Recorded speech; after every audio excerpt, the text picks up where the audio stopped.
علیخان یک ساکن نویه واسه به آن ابدار می شود که شبانه امرو یک شریکش بر روی هویشان نقاب کشیده با نیت غارت پول و مال به خانه برادر علیخان حمله کردند. آنها همسر برادر علیخان را لطکوب کرده با زوری 50,000 سامانی پسنداز این خانواده را کشیده گرفتند.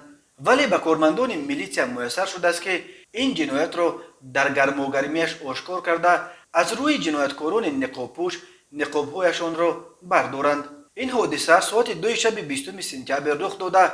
شهروند نورقلوف علی خان سال تولدش 1979 زاده و ساکن دیهه مهرآباد نویه واسه طبق مصلحت پیشکی با امدیهش طاهروف محمد شاه سال تولدش 1982 با مقصد رازنی و تصرف پول و مال با استفاده از زوراوری غیر قانونی وارد منزل شهروند نورقلوف خورسند دولتویچ در دهه مهرآباد گردیده همسر او اسمت و روزگل میرزایونا را شدیداً لطکوب کرده 50,000 سامانی پول را به یغما بردند.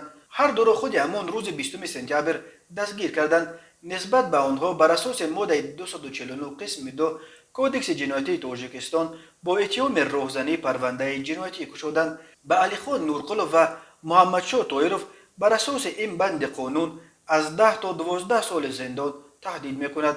ولی بدتر از حکم زندان شرمندگی است که به گردن این دو ساکن مهرآباد عمرباد بار شد. یکی باید یک عمر برای شرمندگی برای غارت خانه همدیه‌اش را باید بکشد و دیگری برای شرمندگی باز هم بزرگتر حمله به خاطر پول به خانه برادر خونی خودش را.